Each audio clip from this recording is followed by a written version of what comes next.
Muy buenas. A ver, pensemos un momento.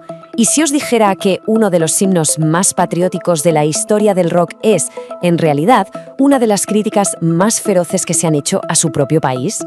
Pues sí, hoy vamos a desmontar el increíble mito de Born in the USA de Bruce Springsteen, un disco que esconde un secreto a plena vista.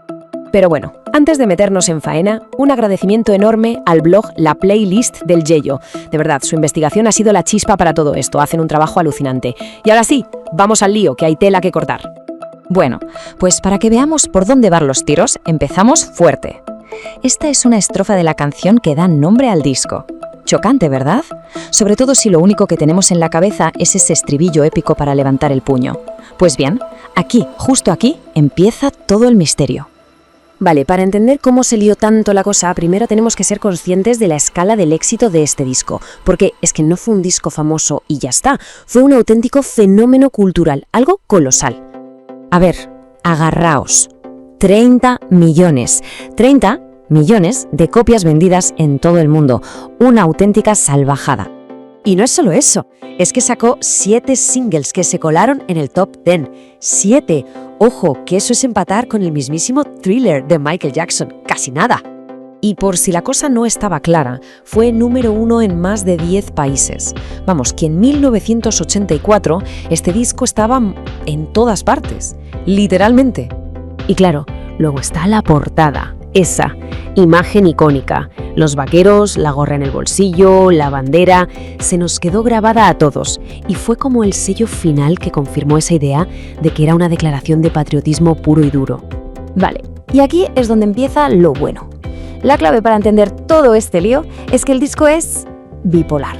Tiene 2 caras, 2 almas que no tienen nada que ver la una con la otra. Y es que mirad, aquí lo vemos clarísimo. Por un lado tienes el sonido, súper comercial, pegadizo, con esos sintetizadores ochenteros a tope, música para llenar estadios, vamos. Pero luego te pones a escuchar las letras y ¡zasca! Todo lo contrario. Pesimismo, soledad, una crítica social súper dura, todo el rollo oscuro que ya traía de su disco anterior, Nebraska. Claro, los que se pararon a escuchar de verdad se dieron cuenta enseguida. Mirad qué bien lo resume este comentario. Es un álbum deprimente que se esconde tras la música de fondo. Es que lo clava.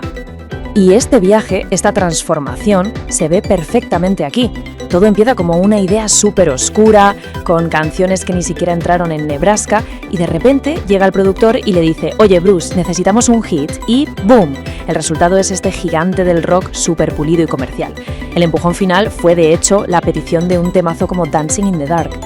Venga, vamos a meternos de lleno en las historias que cuenta el disco, porque ahí está la chicha. La canción que le da nombre al disco, Born in the USA, pues no es una fiesta por haber nacido allí, es todo lo contrario. Es un grito de rabia sobre el abandono que sufrieron los veteranos de Vietnam. Volvían a casa y la sociedad básicamente les daba la espalda. Una promesa rota en toda regla. Y esa sensación de desengaño está por todo el álbum, ¿eh? My Hometown te cuenta la muerte de una ciudad industrial. Downbound Train es la historia de un tío que lo pierde absolutamente todo. Curro, esperanza, la identidad. Son canciones que te pintan un cuadro desolador de la clase obrera a la que el sueño americano pues había dejado tirada. Y de nuevo, la gente que de verdad se metió en el disco lo vio claro.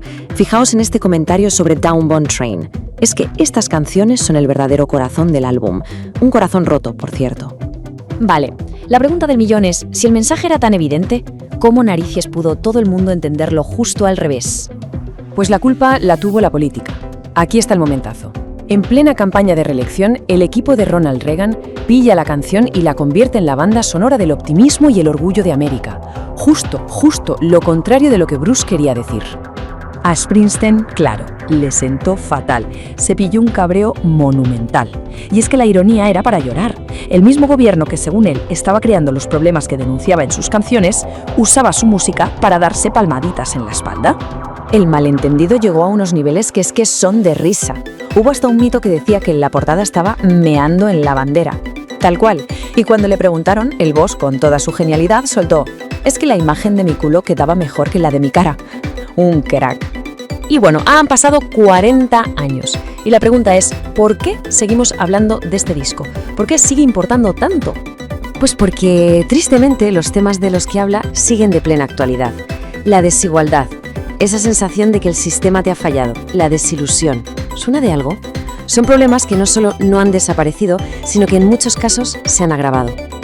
La voz de Springsteen en 1984 podría ser la de hoy. Y todo esto nos lleva a una última reflexión. La historia de Born in the USA es una lección para aprender a escuchar más allá del estribillo fácil y nos obliga a plantearnos ¿cuántos otros himnos estamos cantando a pleno pulmón sin pararnos a pensar qué nos están contando de verdad? Y con esa idea en el aire lo dejamos por hoy. Mil gracias por estar ahí. Y recordad, si os molan estas historias y queréis más, no dejéis de pasaros por la playlist del Yello, que son unos cracks. ¡Hasta la próxima!